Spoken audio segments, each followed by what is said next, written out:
Want to change gears a little bit. We're going to talk a little bit about politics. Here's a tweet from a guy named Vivek Ramaswamy that I want to show to you guys here because this is disturbing. Vivek Ramaswamy, we are not a direct democracy. We are a constitutional republic. We need to revive civic duty among young Americans. That's why I'm announcing my support for a congressional amendment to raise the voting age from 18 to 25, but still allow 18-year-olds to vote if they either pass the same civics test that required of immigrants to become naturalized citizens or else to perform 6 months of military or first responder service. We must be ambitious. I understand not everyone will like this proposal and that it will take persuasion to convince many of its merits, but I'm ready to take that on. Wants to raise the voting age from 18 to 25. Let's see another tweet that he's got here. This is another one from the same guy, Vivek Ramaswamy. The Constitution does not expressly guarantee universal voting. This is intentional. We live in a constitutional republic, not a direct democracy. The 14th Amendment specifically distinguishes the immunities of citizenship from the privileges of citizenship. Voting is a privilege and civic duty is a proper precondition for enjoying that privilege. I think you guys are probably getting the implications of this without me having to explain them, right? Now, why exactly do Republicans want to get rid of voting for young people? Why exactly? Because you notice what he said is that he wants to get rid of it for 18-year-olds, 18 to 25. But he still wants to allow it if you're in the military or if you have some kind of civic duty, if you're a first responder, right? Why is that?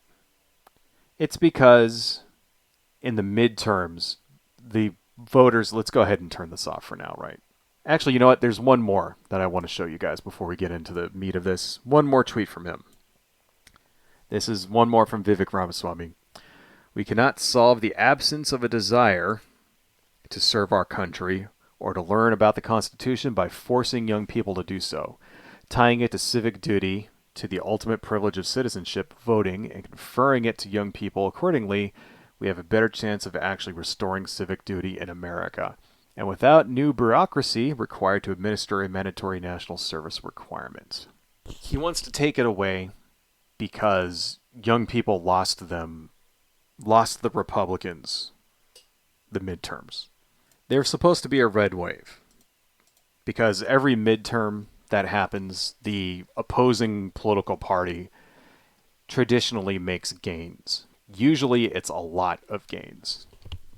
And this time they barely gained shit. All right? Like during, say, Obama's first midterm, the House flipped by 50 seats. Like a shitload, a ton. 50 seats. This time, the House flipped by 5. The Republicans have a 5-seat majority in the House. That just kind of shows you, they lost things. High-profile races like, say, John Fetterman, for example. They lost those. And just to kind of lay that out for you, the young people vote, the voters 18 to 25 really made a difference in that midterm. For example, John Fetterman got 70% of all voters in Pennsylvania, 18 to 25, voted for John Fetterman, right? This is scaring the shit out of the Republicans because they know that they will never win elections if they don't get that vote. The other reasons why it's scaring them is because this is voters who are millennials and Gen Zers. And as they get older, they're not becoming more conservative. So usually when somebody ages up, they tend to vote more conservative. That's kind of how it's been in the past. And specifically along millennials, they're not moving towards the Republican Party. Not like they have in the past. Not like they did with Generation Xers and stuff like that, which is, I'm ashamed to say I'm a Generation Xer. So it's kind of scaring the crap out of them. And instead of trying to appeal to young voters, this is their answer. Their answer is to just take away voting rights for people who are 18 to 25. I mean, why is that? It's because the things that the Republican Party stands for, young voters are vehemently against. Abortion, for example. Young voters at 18 to 25 are like overwhelmingly support abortion. Climate change legislation, they overwhelmingly support that. Gun control, overwhelmingly support that. More than any other age group, they support things like universal health care, that kind of thing. They're not joining the military as much. That's another thing. You notice how he wants to tie it to civic duty? Like he specifically says in that tweet that military people will get to vote still, and then if you're a first responder. Well, first off, the reason why is because usually police and firefighters tend to be conservatives. So that's the first thing. So he doesn't want to get rid of them, obviously, because they vote conservative, right? Police, firefighters, and the military tend to be conservative. He doesn't want to get rid of that voting bloc. He doesn't want to get rid of what young people actually do vote for Republicans. He doesn't want to cut them out. Only wants to cut out those useless young people, the ones that go to college and stuff like that, who tend to vote for Democrats. Second thing, military recruitment numbers are way, way down.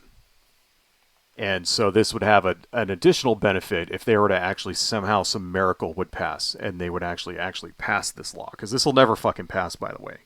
Never going to pass, because this would require, to do this would require a constitutional amendment. But still, if they were to actually do this, then what it requires that, well, if you can't vote unless you've joined the military or if you become a cop or something. So what would happen? More people would join the military. Well, military recruitment numbers are super low now. For, a couple years in a row, they've been really low. Why are military recruitment levels really, really low? Because we are at near full employment. That's why. It's because employment is really low right now, and it has been low for a little while now. So let's take a look at unemployment. It's still somewhere around 5%. Actually, no. The unemployment rate right now is 3.4%. That's really low. That's lower than like, that's lower than all through the Trump years. I actually think, no, that's not true. Actually, wait a minute. Did it get this low before? Nope. During the Trump years, the lowest it ever got was 3.5.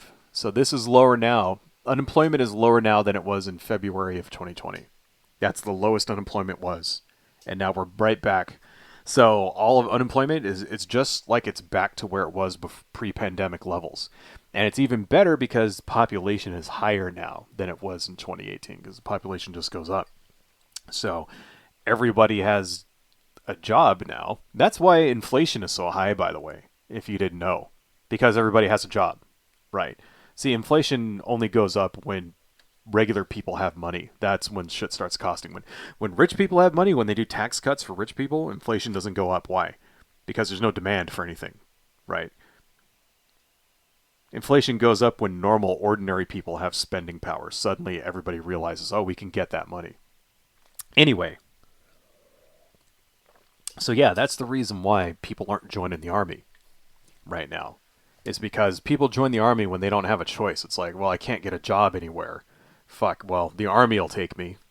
That'll give me 3 hots and a cot and some job experience or whatever. And it works out for a lot of people, don't get me wrong. I'm not trying to say you shouldn't join the military. If you want to, join the military.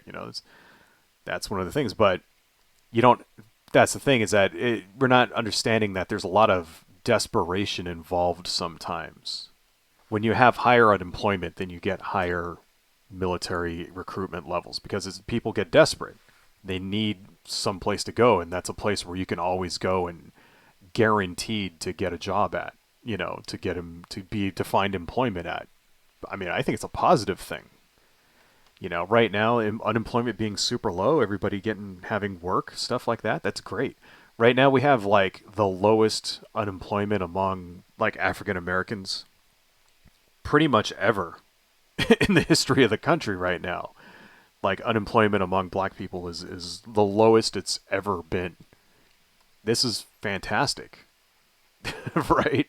In a post-COVID era. I mean, yeah, it's funny how like just have everybody having jobs comes with its own set of problems, and inflation and stuff like that.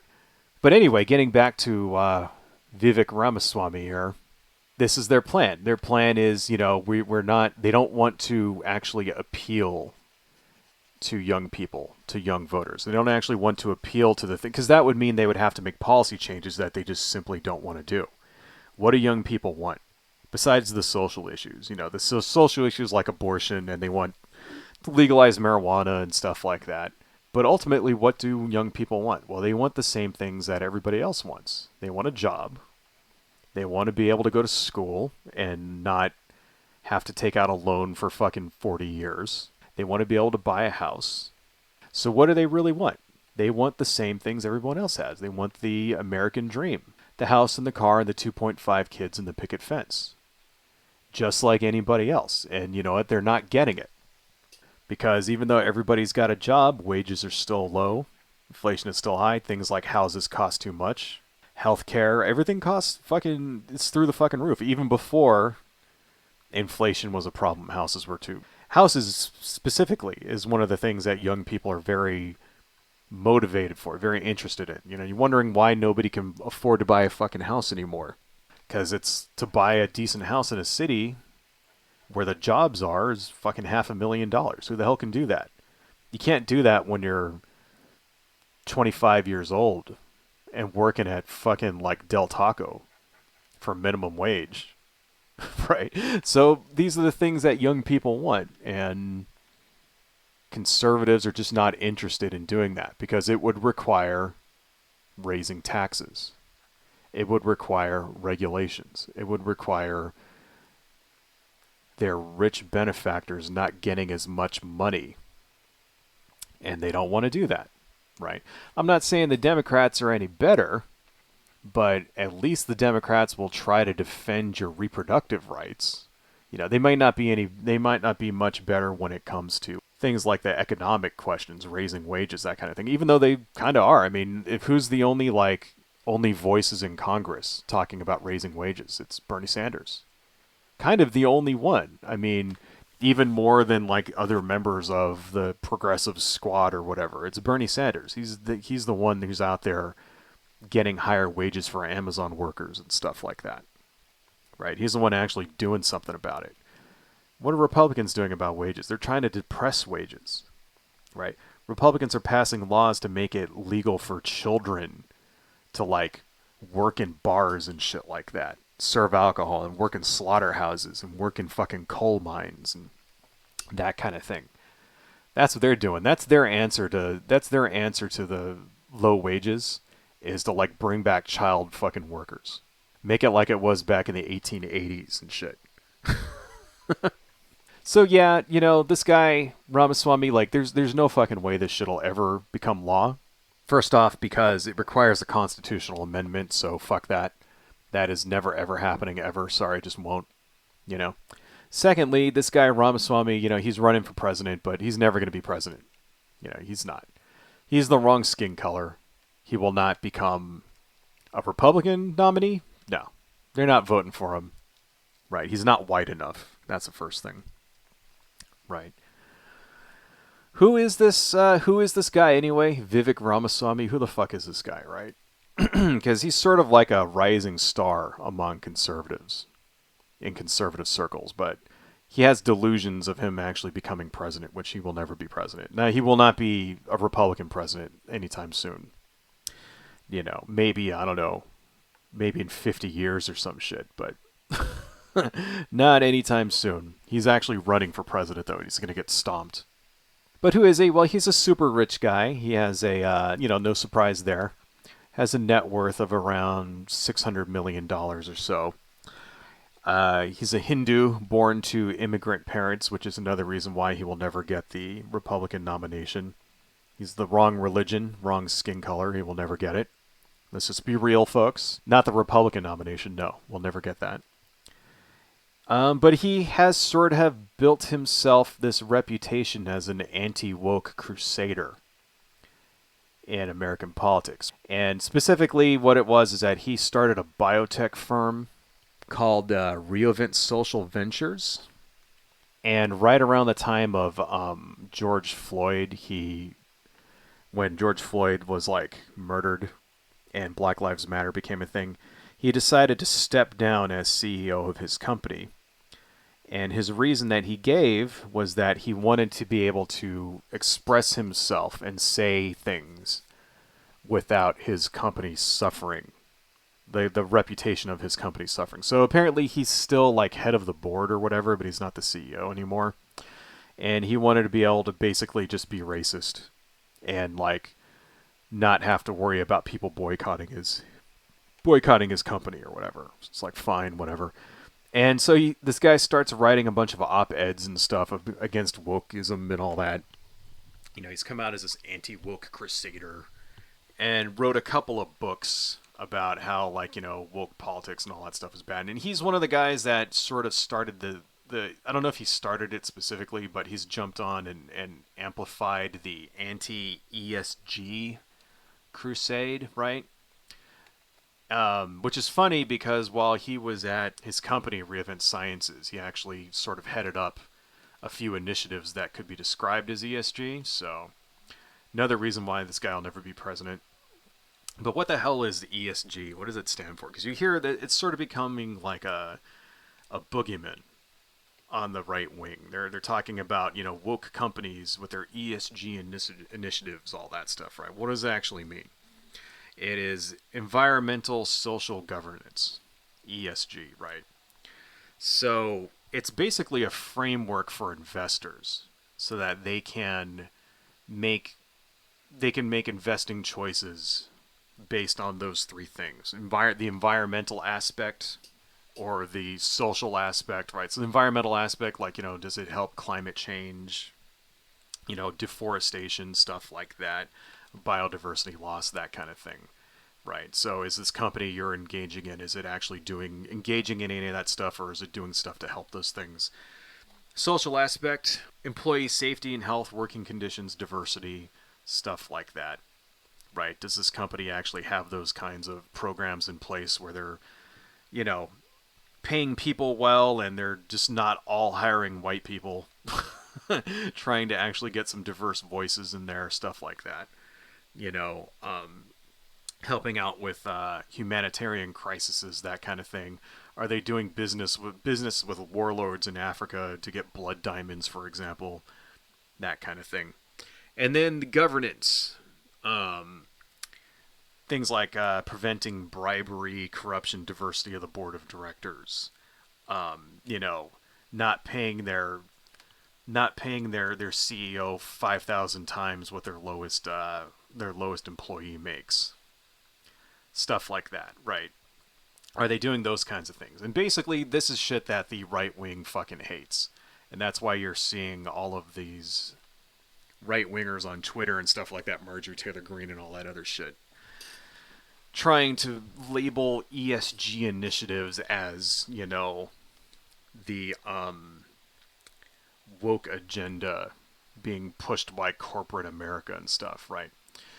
That kind of stuff. I mean, this is, you know, which has actually led to something really funny. This has led to for example, Marjorie Taylor Greene.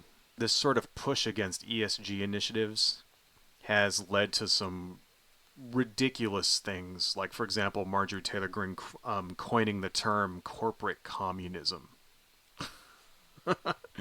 which is probably the most idiotic, dumb shit oxymoron of all time. Corporate fucking communism. I'm not even joking. Here's a video of it. Right. I seem to be going to Twitter a lot recently, right? But here's a video of Marjorie Taylor Greene. Let's go ahead and open this up, and we don't need to. We can make that small, and let's play her. Marjorie Taylor Greene talking about corporate communism.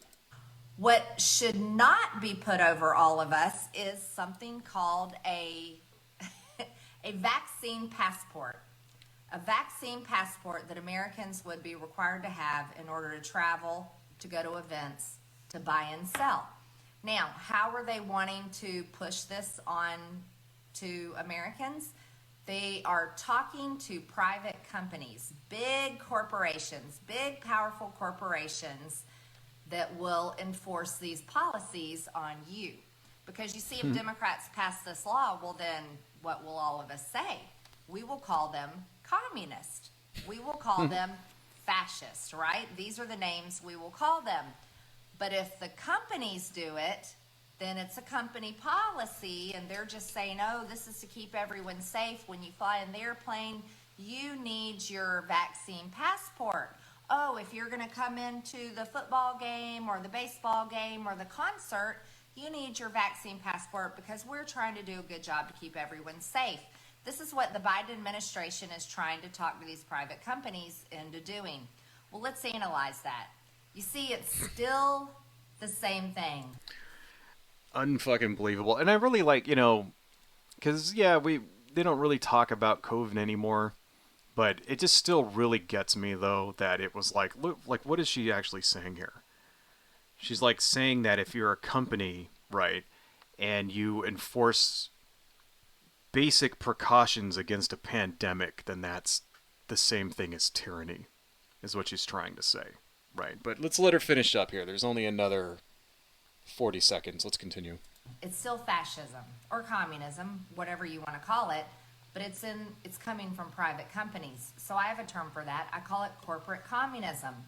These are private corporations who thrive on capitalism and have, through the free marketplace here in America, have become successful and are doing well, selling their goods, selling their services, selling their products. But yet they are adapting these communist policies just like the Democrats are. All right, enough of that shit. I can't. You see how fucking ridiculously fucking stupid that is, by the way. I mean, corporate communism is an oxymoron. It's the dumbest fucking thing anyone has ever said, ever, by the way. How exactly is it communism to enforce public health safety standards? How is that communism? What does that have to do with, the workers owning the means of production? It doesn't. It has nothing, because she doesn't know what actual communism means. The way she's using the word communism is to basically anything that she considers authoritarian, because she's a fucking idiot, right? And she doesn't know the difference between those things. She doesn't know the difference between fascism or communism at all either. She's an idiot, right? But here's the thing about that. If you have a problem with corporations doing shit you don't like, well, that's been a problem with corporations forever. Like, always. They always do policies that you don't like. Everything from dress codes to codes of conduct, right? Like, to, like, your company monitoring your social media, stuff like that, right? She's perfectly fucking fine with all that shit when it aligns with her politics. The only reason she's giving, like, these companies any shit now is because, like, oh, she doesn't like the fact that they want to keep people safe, right? During a fucking pandemic where thousands of people were and still are dying every fucking week. They're still happening. Watch my video from last week about the end of the pandemic. Pandemic is not fucking over. We don't need to retread that ground right now. I'm just saying. So, yeah, this is basically, they've adapted. Oh, here, let's get rid of this shit. Turn that off now. So they've adapted this ESG crap, and this is what they're basically framing. The woke mob has taken over our corporations, So every time you hear, like, somebody getting deplatformed because they're a fucking Nazi or something, getting kicked off, well, I guess not Twitter anymore, but getting kicked off of Facebook or whatever because they're white supremacists, that shit like that, now they're trying to say that this is, like, one of the methods by which they do it. Through ESG initiatives. And this guy, Ramaswamy, has sort of parlayed that into a political career. He's written a few books about it. And, his criticism of these initiatives, I think, is not 100% completely wrong, right? So what does this guy Ramaswamy, what does he actually say when he criticizes these sort of corporate initiatives, right?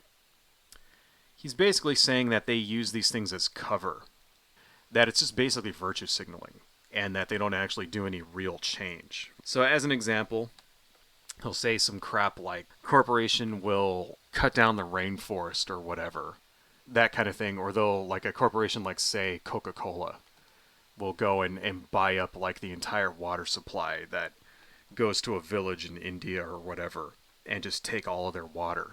But then they'll have like they'll put out a commercial or whatever, or they'll have like a diversity training or something like that, and then try to like, and then spin that and get good PR for it and try to make it look like they're being responsible.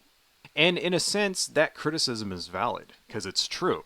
You see this all the time when it comes to, like, say, a corporation that will say Skittles or whatever will try to put out like friendly, like LGBT, Q packaging on one of its candies or whatever. But then they have like policies that actually doesn't that exploits their own workers and stuff like that. Like Hershey's or whatever. Will try to put out a commercial saying this is diversity in our hiring and blah blah blah, and then they'll come out with like a special M&Ms packet or whatever, but they're still using child slaves in Africa to harvest their chocolate. That's a good example too, right? So in that sense, yeah, that's true. That's an absolutely valid criticism, because you got to remember corporations don't actually care about people. They don't care about the environment. They don't care about diversity, right? They don't care about making the world a sustainable place. They don't care about any of that stuff because it's not their job to care about those things. What corporations are there to do is to make money. They're there to make money, right? And if they can make money polluting, or if they can make money like saving the rainforest, it doesn't matter to them. Now, does that mean that these things are completely negative? Like, no, I think it's a good thing that corporations realize that there are people out there that will invest, I guess, based on these initiatives. I mean, to be honestly, if I was going to go invest money, these are things I'd be looking for too. I wouldn't just go like invest in, say, like a, oil field or some shit like that because I knew it would make me a shitload of money, because I don't want to put my money into something that's going to destroy the environment like that, right? I would purposely avoid that. And so, yeah, I can understand, it can be a good tool. But here's the thing about that, right? His other criticism, Ramaswamy, his other criticism of ESG initiatives like this is that it's something the government should be doing. Is that we shouldn't be, corporations shouldn't be doing it. We should have instead legislation that says, okay, well, you know, these, you have to do environmentally friendly policies, or you have to, like, no bribery, stuff like that, right? That's what you should be doing. And it's like, well, okay, that's nifty and all that. And if you actually believe that, that's great. But why did you align yourself with the Republican Party then? If you really believe the government should be handling these things, then, like, why did you, like, align yourself with the political party and the political philosophy that explicitly stands against that, right? Republicans don't, because that would require, like, raising taxes and having regulations. Those are the only ways that you could affect these changes, using the government. So why, if you want the government to do stuff like this, are you trying to run for president on a Republican ticket? That's the Republicans they stand for the exact opposite of this. So, kind of sounds like it's bullshit to me. Kind of sounds like Ramaswamy is full of shit, and he's just sort of like trying to parlay this anti-woke shit into a political career and ride it all the way to the White House, which, like I said, he has zero chance of actually getting into anytime soon. So anyway, there's some more shit about this guy. I do want to talk about a little bit, like, what is he, just to kind of show you, because it makes it kind of sound like that criticism I just said makes it sound like that he might be a little more progressive, right? It's like, oh, he thinks the government should do these things. He thinks the government should, instead of corporations, should be regulating environmental stuff and that kind of thing. No, not at all. This is some other stances that this guy Vivek Ramaswamy is into. He opposes teaching critical race theory, which right there, right off the bat, I think disqualifies him to be president because critical race theory is made up bullshit. Made up bullshit that has no basis in fucking reality. They do not teach it in schools anyway. And this guy, Ramaswamy, is not stupid. He knows that critical race theory is not something that they teach in schools. He knows it's bullshit. Like, I would buy it if it was somebody like Lauren Boebert or Marjorie Taylor Greene. You know, someone who's too fucking stupid to know their ass from a hole in the ground and have no idea about anything. But no, this guy Ramaswamy is the real deal. It's like rich, successful guy, highly educated. He knows it's a fucking grift right there. So just the fact that he's against that tells me that this dude is full of shit. He supports banning abortion at 6 weeks, with the exception of rape and incest. So yeah, he supports banning abortion completely, because if you have a 6-week abortion ban, then that's basically the same thing as banning abortion outright. He wants to abolish the Department of Education, the FBI, and the IRS. Why would you want to abolish the Department of Education if you want the government, for example, to engage in, if one of your criticisms of ESG initiatives is that the government should be doing stuff like this, right, when it comes to the social aspect of that, which includes education, why would you want to get rid of the one way that the government actually regulates education, right? You know, it's important to have standards when it comes to education in this country, to have accredited schools that have to be held to a standard. Because if you don't do that, any moron could go out and start a school and then teach the kids whatever the fuck they want. Like, say, Kanye West, for example, started his own fucking school that he's like not teaching kids anything. He like started this like private academy. I mean, we can go over it, but there's all these weird ass rules and shit that he has in his private academy that don't mean anything. And apparently the kids aren't fucking learning anything either. And then there's like lawsuits and shit. Anybody could do that if you don't have a Department of Education, if you have no way of enforcing rules and standards. I could start a fucking school and I could just bring all your kids and just have them sit around and watch, like, you know, YouTube videos all day and then go, voila, here's a diploma and now you're smart. And it's like, no, that's bullshit, right? He has proposed an 8-year term for all government employees. I think that actually might be a good thing. You know, 8 years. I could see that. I don't know. Maybe he's not completely wrong about everything. Has proposed repealing a law that forces presidents to spend all the money Congress appropriates. That is bullshit. And that needs to stay a law, because the president should not be able to just arbitrarily decide to not spend money when Congress are the ones that make the budgets. That's how it's supposed to work, because if you let the president do that, he's then just one step closer to becoming a dictator. Then the president could just be like, yeah, I don't want to do something. I don't want to spend that money here. I just want to take it and put it on my pet project. For example, say like Donald Trump taking military spending and using it to build his stupid fucking wall, which is completely illegal and should have got his ass impeached. Just an example. You're not supposed to be able to do stuff like that. The way it's set up that way for a reason. It's so to keep the president from gaining too much power. So fuck that shit. He opposes affirmative action. He calls it the single biggest form of institutionalized racism in America today. Okay, that's fine. Tell me, what's your solution then? You don't like affirmative action? Great. How do we help people who are poor and just all happen to be of a certain skin color? How do we help them to get a higher education without affirmative action? Just give me another method, right? Because it is true that rich people who are stupid get to go to any college they want because they can just pay and make a donation and shit, and they can go to any fucking college ever, right? While other people who are not rich and just happen to be, you know, black or Hispanic don't get to go to any college they want, no matter how fucking smart they are, no matter how much they qualify, no matter how much they like are like completely, deserve to go to the college because they got the brains for it and they pass all the tests and all that shit.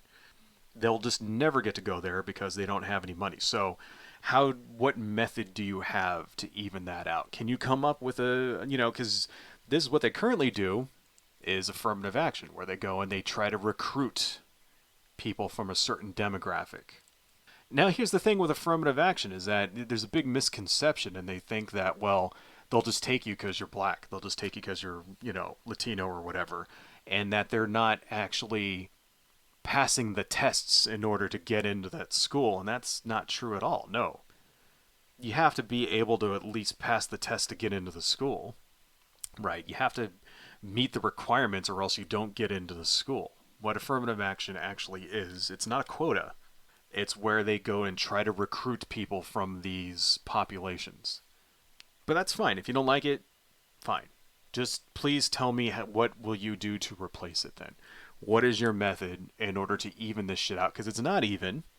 And thousands and thousands of young kids out there who have the ability and should go and get a higher education are unable to do so because of economic circumstance. So please, what's your solution for that? Yeah, so he also seems to be pro-pollution. He doesn't seem to give a shit about the environment. Here's another tweet by Vivek Ramaswamy. I should at least, I was going to skip this, but I went through the trouble of pulling it up, so let's go ahead and look at it. Let's see. Vivek Ramaswamy, drill, frack, burn coal, embrace nuclear. The problem with nuclear energy is it's too good, and if you solve the clean energy problem, activists lose their favorite Trojan horse for advancing global equity by penalizing the West. That's what the climate change agenda is really about. That is 100% grade A baloney. That is complete horse shit, right? The climate agenda is not about punishing the West. It is not about anything of the sort. The climate agenda is about trying to stop the extinction of mankind. That's what it's about. Drilling and fracking and burning coal are things which have led to this current crisis that we're in. What we need to do is reduce carbon emissions, right?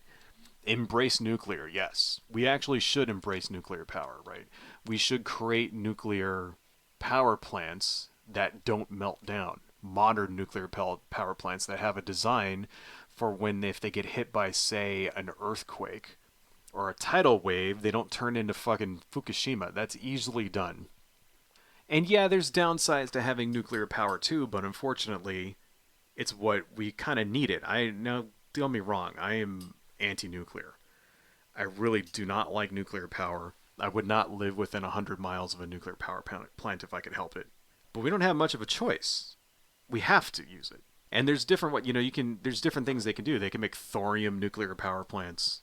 They can shut down all of the ones that, like, say the Fukushima style ones that melt down when there's a disaster, and then they can create them in such a way with different new modern safety features so that as soon as they get shut down, the rods leave the fucking water or whatever the fuck it is, and the shit doesn't turn into a goddamn disaster, right? They can do that. They can modernize them, and then they can then the problem becomes storing nuclear waste, and it's like, well, you're hearing about innovations there every day. I read a thing about bacteria that eats nuclear waste the other day. It's like, we'll come up with a solution, but the point I'm trying to make is that we don't have a choice. We have to. We have to. We cannot continue the way we are right now with fracking, with drilling for oil, with coal power plants, because those are the things that are causing the fucking environmental catastrophes that we're seeing today. Right? So, but yeah, to this guy, it's all a game. That's the thing. It's all a game to these fucking people, right? Right? I don't know.